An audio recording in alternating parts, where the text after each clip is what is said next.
నగరంలో కుయ్ కుయ్ అంటూ బుగ్గకారులో తిరిగే ఆ నాయకుడికి కాలం కలిసి రావడం లేదా? గత ఎన్నికల్లో చచ్చి చెడే సీటు దక్కించుకున్న గ్యారంటీ అనుకున్న మంత్రి పదవికి వారంటీ లేకుండా పోయిందే. హోదా పలుకుబడితో గతంలో దర్జాగా తిరిగిన ఆ నాయకుడు ఇప్పుడు తప్పదన్నట్లు కాలం వెల్లదీస్తున్నారు. ఇంతకీ ఎవరా నేత? యువనేత దృష్టిలో ఆయన ఎందుకు వెనుకబడ్డారు?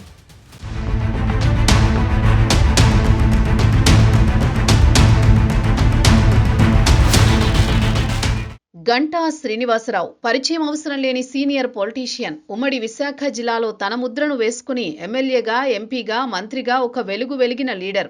కానీ ప్రస్తుతం ఆయన పరిస్థితి చావు తప్పి కన్ను లొట్టపోయినట్టు తయారైందట. ఒకవైపు విశాఖను దేశంలోనే ప్రతిష్టాత్మక నగరంగా తీర్చిదిద్దాలని ప్రభుత్వం ఉవ్విళ్లూరుతోంది. దీనికి తగ్గట్టు కనీసం 2-3 వారాలకోసారి రాష్ట్ర ముఖ్యమంత్రి చంద్రబాబు స్వయంగా సమీక్షలు, ఐటీ భవనాల శంకుస్థాపనలతో విశాఖ జిల్లాకు టాప్ ప్రయారిటీ ఇస్తున్నారు.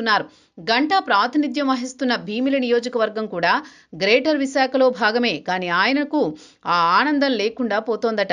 భీమిలి నియోజకవర్గంలోని ఐటీ హిల్స్, రిషికొండ, కాపుల ఉప్పాడ, మధురవాడ, సింహాచలం, ఆనందపురం మండలంలోని పలు ప్రాంతాల్లో Google, Cognizant, fluent grid, tech, Tammina, non rail technologies లాంటి దిగ్గజ ఐటీ కంపెనీలు వస్తున్నాయి. భీమిలి నియోజకవర్గానికి అత్యంత ప్రతిష్టాత్మక ప్రాజెక్టులు వస్తున్నా అక్కడి ఎమ్మెల్యేగా తనకు తగిన గుర్తింపు లభించడం లేదని గంటా అంతర్మథనం చెందుతున్నారట. గత ఎన్నికల్లో రాజకీయాలకు దూరమైనట్లే అనుకున్న తరుణంలో అనూహ్యంగా గంటా శ్రీనివాసరావుకి చివరి నిమిషంలో భీమిలి నియోజకవర్గాన్ని కేటాయించింది టీడీపీ అధిష్టానం. దీంతో మళ్లీ ఆయన హవా మొదలవుతుందని, మంత్రిగా బుగ్గకారులో రయ్యి రయ్యమంటూ తిరుగుతారని అంతా అనుకున్నారు. మంత్రి పదవి కోసం గంటా చేయని ప్రయత్నాలు లేవట, చేయించని రికమెండేషన్లు లేవట. కానీ అధిష్టానం మాత్రం ససేమిరా అనేసినట్టు సమాచారం.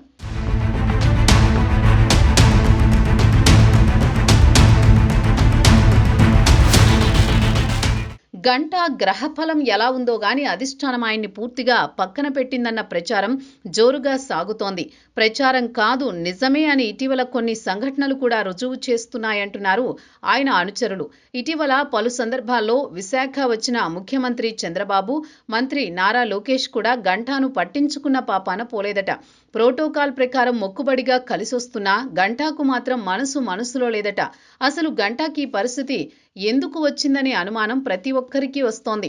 గతంలో చేసిన తప్పులు కొన్ని ఇప్పుడు గంటాను వెంటాడుతున్నాయంటున్నారు ఆయన గురించి బాగా తెలిసిన వారు.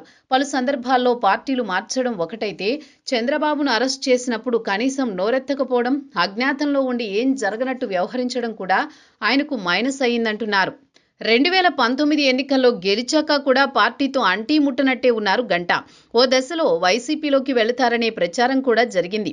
అయినా కొన్ని సమీకరణాలతో భీమిలి టికెట్ ఇచ్చిన టీడీపీ అధిష్టానం ఆయన ఎమ్మెల్యేగా ఉండడమే ఎక్కువ అన్నట్లుంది. విశాఖలో భాగంగా ఉన్న భీమిలి నుంచి ప్రాతినిధ్యం వహిస్తున్నా ఆయన జోక్యం చేసుకునే అవకాశం ఇవ్వడం లేదు. విశాఖ ప్రాంత వ్యవహారాల్లో యువ నాయకుడు, ఐటీ మంత్రి లోకేష్ కీలకంగా వ్యవహరిస్తున్నారు. తన హవా ముగిసినట్లే అనుకుంటున్న గంటా కుమారుడు రవితేజనైనా లైన్లో పెడదామనుకుంటున్నారు. ఇప్పటికే నియోజకవర్గంలో తన వారసుడిని పరిచయం చేస్తున్నారు. ఉత్త ఎమ్మెల్యేగా మిగిలిపోవాల్సి రావడంతో తన కుమారుడికి నియోజకవర్గ బాధ్యతలు అప్పగించే అవకాశం లేకపోలేదంటున్నారు రాజకీయ విశ్లేషకులు.